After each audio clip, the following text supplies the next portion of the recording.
One of the biggest mistakes people make in the gym actually has nothing to do with the exercises they're picking or how they're doing them or their programming, really, for that matter. It's actually more about what they're doing between the exercises and between their workouts. Many people rush through every single set or every single workout thinking that more work done in less time is going to burn more calories or bring about more results because I'm more sweaty, I'm more tired, I'm more fatigued. That's not really true. But at the other end, you have people who are scrolling on Instagram for 5 minutes between sets and taking their time to go through a 30-minute workout and making it last for 2.5 hours. So who's right?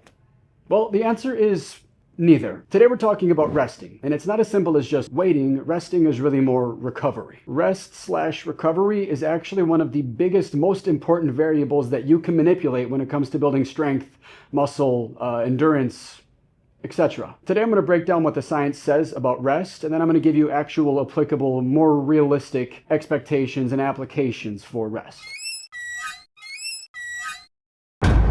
I think people misunderstand recovery and assume that it only takes place after the workout, which is partially true. It definitely takes place after the workout, but you're missing one of the bigger components that happens during the actual workout. For example, when you rest between sets, you're technically recovering to perform the next set. It's really important how you do that if you care about the performance or the quality of your next set. Pretty simply, if you don't recover enough, your performance drops on the next set. If your performance drops on the next set, the results you get from it drop. That's pretty important to understand, because performance is ultimately what drives adaptation. Adaptation being the results you want to get from the workouts you're doing. First, we're going to talk about the smallest form of rest. Most people don't consider it rest when you're pausing between your reps, but technically every eccentric, every pause at the top of a rep or a bottom of a rep, when you're waiting a moment to perform the next rep, that's a little bit of time to recover. That's a little bit of rest. And that's actually a very valuable tool, because every time you rest, you're restoring a little bit of that ATP, if you remember your biology class. Every time you regenerate some ATP, you gain a little bit more energy for the next rep. This is why tempo changes are a variable that we often want to control. How fast or slow and how often you pause between reps, those are all variables you can manipulate to determine the outcome of that set. Ultimately, continuous tension, taking no breaks, will cause more metabolic stress, and then taking brief pauses will allow you to express more force as you regenerate a little bit of energy. So resting at the top of a bench press before doing that last rep, that can make a very big difference. Neither is better than one or the other. They're just different tools, and it helps to understand the impact that they're going to have. Ultimately, if your goals are muscle building and strength, one of the most important things that you can control is mechanical tension. That is essentially how much load, how much weight you put on your muscles. Performance really matters to be able to lift a heavy weight. So the science would say, for example, if I'm doing a bench press and I hit rep number 8 and I want to get 10, but I feel like I can't do 2 more, I might wait 10 seconds at the top of the rep. Take a few breaths, rest and recover, get 1 more rep. I might rest again and then do that final rep. Had I not taken those brief pauses, I might not have gotten those 2 reps, and those 2 reps are very important. Those first 8 reps were only there so those last 2 could do something for you. So the whole reason that set was beneficial is because I took those pauses on those last 2 reps. Ultimately, what I would tell my clients here is if you care about the result of that set, you need to take your time, you need to rest, you need to recover. The workout needs to slow down.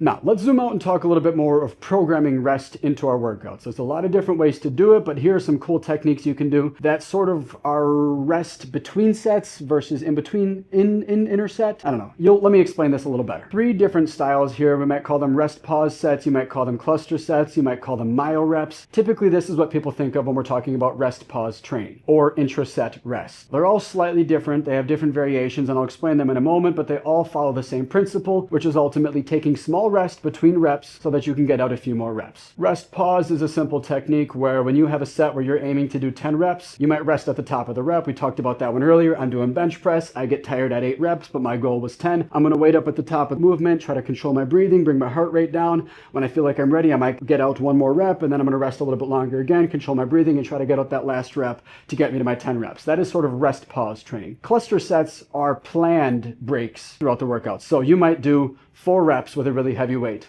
Wait 30 seconds and then do another 4, as opposed to doing all 8 reps consecutively. This helps you train with a heavier weight. Cluster sets are really good for building strength. Definitely relates to hypertrophy as well, but that is more of an optimized strength training way to do things. Myo rep. This one is built around getting to muscle fatigue and really pushing your muscles harder, and this is going to help building muscle. So for example, when I'm doing myo reps, I might do a set of 10 reps with a really heavy weight, and that's kind of my guideline now. So now I know what I can do for 10 reps. If I'm working really hard, that second set, I'm gonna have to rest a long time before. We'll talk about that in a moment, how long you should rest there. But let's say I've waited that optimal time, 3 minutes, and I'm ready to do my next set. On my next set, there still might be some fatigue that's built up to the point where I can't do all 10 reps consecutively. So what I will do is I'll bring in those rest pause reps where I will wait 10 to 20 seconds. I will do that next rep, wait another 10 to 20 seconds, and you keep going with the plan of going until you get those 10 reps. So it is somewhat similar to rest pause. You're using that as a technique, but you're planning on getting to those 10 reps no matter what it takes. You'll rest. You can even put the bar back.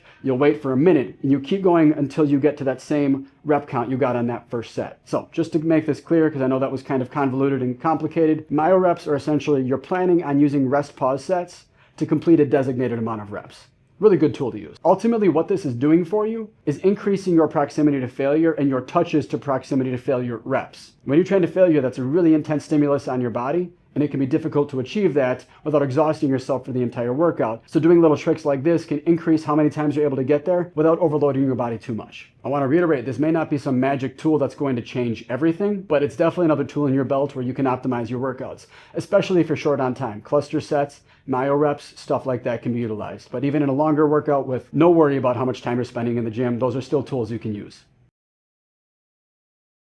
Okay, so next we're talking about rest between sets, which is very, very important, and it's always a hot topic on the internet. How much is enough rest? How much is too little rest? What is optimal? What is realistic? We'll dive into all that right here. But ultimately what I want you to understand is the question isn't necessarily what is long enough rest. It is how much do I need to recover to perform the next set in a way that brings about the results that I want. How you answer that question might change how long you need to rest or how short you need to rest. Okay, so first and foremost, recent research shows that whether you're training for muscle strength, muscle hypertrophy, or muscle endurance, there is an optimal rest time range, and it's about 3 minutes. This research showed that resting for 3 minutes built the most muscle, built the most strength, and actually built the same amount of muscle endurance as resting for less time. Typically, people associate endurance with shorter rest. If you trained at a high intensity level or really pushed yourself, results were about the same, and they were better when it came to building strength and muscle. So 3 minutes is your sort of optimal time. Let me backtrack a little bit. Optimal might not be the right word there. It is your reasonable time. Because if you're optimizing strength and you're really focused on producing max force, you might need to rest longer for upwards of 5 minutes, potentially even longer. For example, if you're doing heavy squats or heavy deadlift or heavy bench press, heavy barbell row, some big compound lift, you might need to rest a lot to be able to reproduce that same set again. If you're doing 2 or 3 sets, the rest might need to be 5 to 8 minutes in between each set so you can produce an optimal set each time. That is if you're truly optimizing strength. Most of us are not. When it comes to hypertrophy, you're training towards muscle fatigue and mechanical tension. You don't necessarily need to rest as long as you would for optimal strength, typically because rep ranges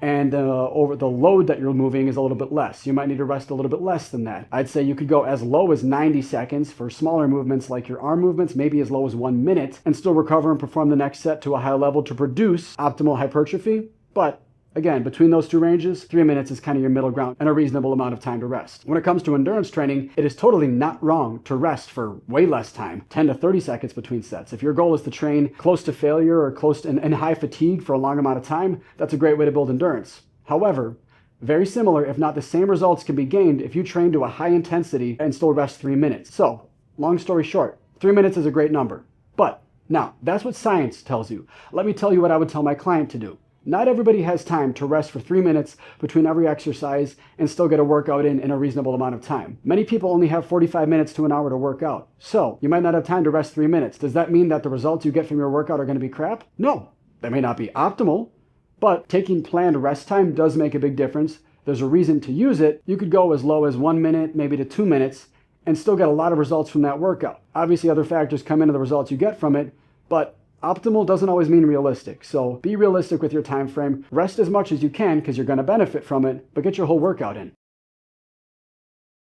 So this one is huge. All that working out you do is nothing if you don't dial this in. This is the recovery that you get between your workouts, between your training sessions. The results that you get are built in the recovery. not during the workout. That's where all the damage is done. All the rebuilding, all the repair, all the results happen when you recover. So it is absolutely vital to recover well and recover enough. Things like protein synthesis, glycogen restoration, connective tissue recovery, nervous system recovery, sleep, nutrition, stress, all determine the results you get from the workout you did and the performance you're going to have in the next workout you do. I like to think of exercise, let's visualize this. You're on a staircase.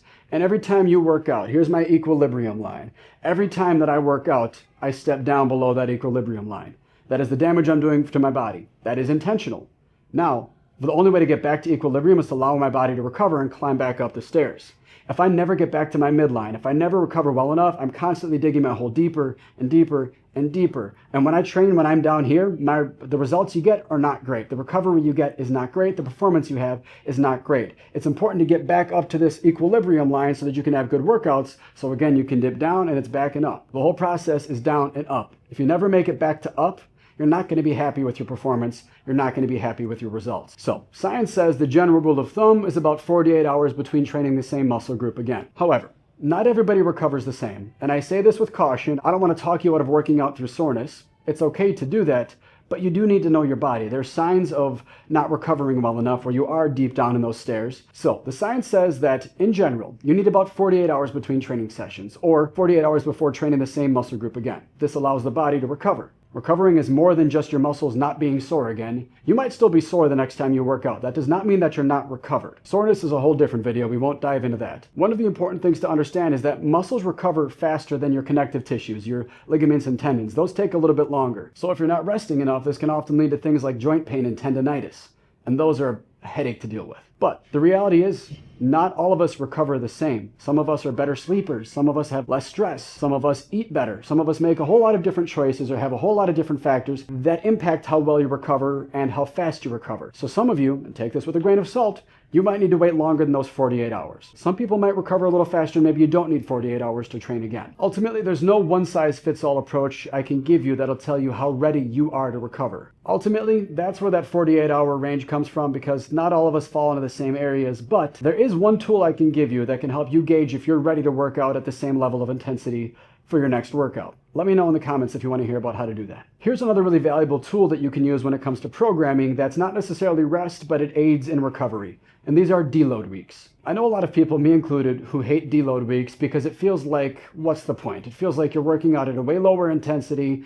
I might be losing results. I understand that thought process, and I fall into that trap as well, although it's really important to understand that you're not. In fact, you're probably gaining results because you're doing this. A deload week. A deload week is essentially where you train at a lower intensity. The way you do that is very open-ended, but a simple way to visualize it is if I normally train with 100 pounds today, I'm going to do the same workout, but only with 50 pounds. Or if I normally do 3 sets with this, I might only do 1 set, keeping the same weight. There's a lot of different ways to do it. There's not really a wrong way to do it. You're not going to lose results in a week, even if you don't work out.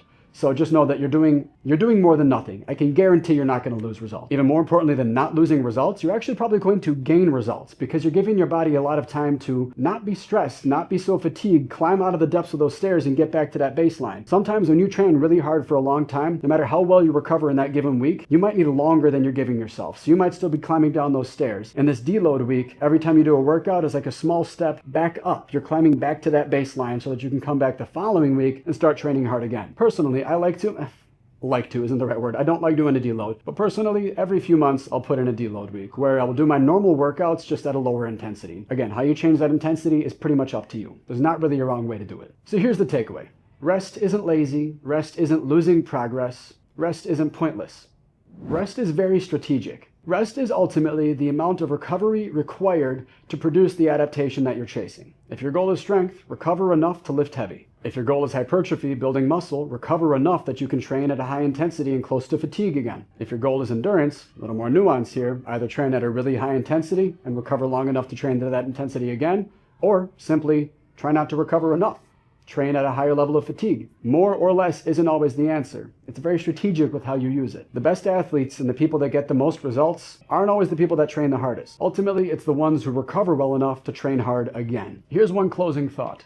If you had to guess what percentage of an 1-hour workout should be spent resting versus the other amount working, what would you think it would be? Obviously, there's more nuance here depending on the style of the workout you do, but a way to visualize how much rest is actually beneficial is about 70 to 80% of that workout you could spend resting. That might be 20 minutes working, 40 minutes resting. It's a whole lot more rest than you think. And that's actually going to get you a whole lot more results than you might think. Resting more can bring you more results.